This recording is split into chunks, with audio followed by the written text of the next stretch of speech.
નમસ્કાર.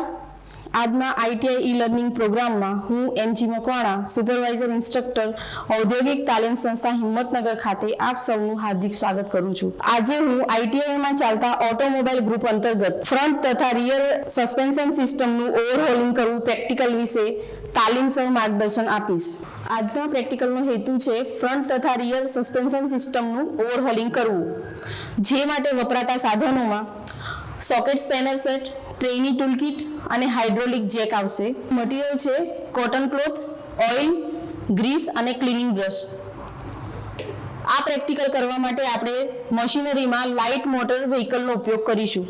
વાહનમાં ચેસિસના ભાગોને આંચકાથી રક્ષણ આપવા તેમજ યાત્રા કરી રહેલ મુસાફરોને આરામદાયક મુસાફરી માટે સસ્પેન્શન સિસ્ટમનો ઉપયોગ કરવામાં આવે છે. જ્યારે વાહન રસ્તા પર ચાલતું હોય ત્યારે ખાડા ટેકરાવાળો કે ખરાબ રોડ હોય તેના કારણે સસ્પેન્શન સિસ્ટમ પર અસર પડે છે, જેના લીધે સ્પ્રિંગોને નુકસાન થવાની શક્યતા છે, જેવી કે સ્પ્રિંગો બેન્ડ થવી, ક્રેક થવી કે તૂટી જવી.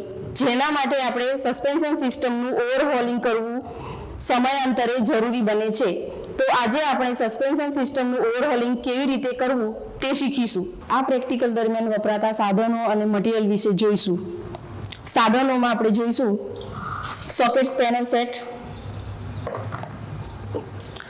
Fix spanner set, ring spanner set,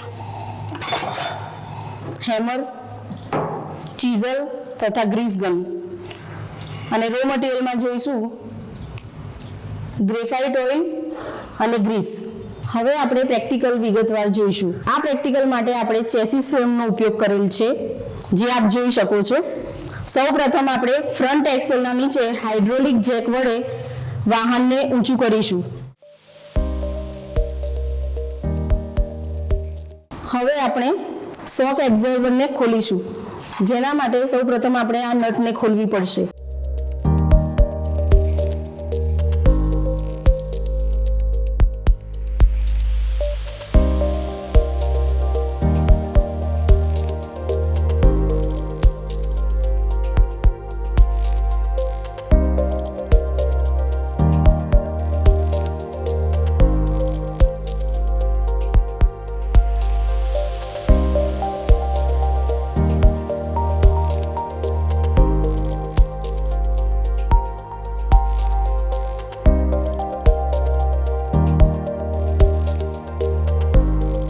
શોક એબ્ઝોર્બર ખોલ્યા પછી લીફ સ્પ્રિંગ ખોલવા માટે યુ બોલ્ટ ખોલીશું.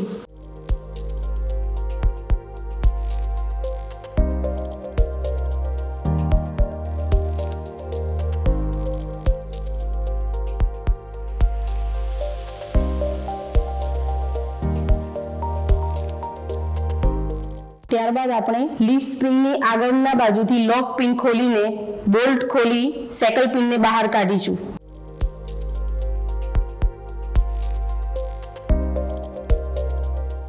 તે જ રીતે આપણે લીફ સ્પ્રિંગના ફિક્સ બ્રેકેટમાંથી પણ નટ ખોલીશું.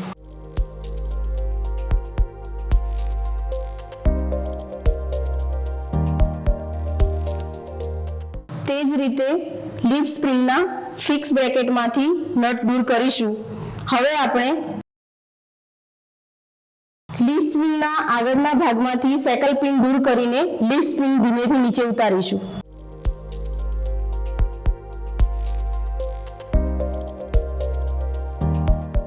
હાલ આપ જોઈ શકો છો કે આપણે જે લીફ સ્પ્રિંગ ખોલી તેનું ઇન્સ્પેક્શન કરતા તેમાં કોઈ પણ જાતની ક્ષતિ માલુમ પડેલ નથી. પરંતુ જો ક્ષતિ જણાય કે તૂટેલી જણાય તો સેન્ટર બોલ્ટ ખોલીને આ જે સી ક્લેમ્પ આપેલા છે તે ખોલી દરેક સ્પ્રિંગને અલગ કરવી અને જે સ્પ્રિંગ વધારે પડતી બેન્ડ થયેલી હોય તો તેને પ્રેસ મશીન પર લઈ જઈને સીધી કાં તો બેન્ડ કરવી. તેમજ આ જે આઈ હોલ છે તેના બૂઝ ઘસાઈ ગયેલા હોય તો તે નવા નાખવા. લીફ સ્પ્રિંગ પર ક્રેક પડેલી હોય કે તૂટેલી હોય તો તેને ઉત્પાદકની મર્યાદા મુજબ નવી નાખવી. હવે આપણે આ લીફ સ્પ્રિંગને ચેસિસ પર રીએસેમ્બલ કરીશું.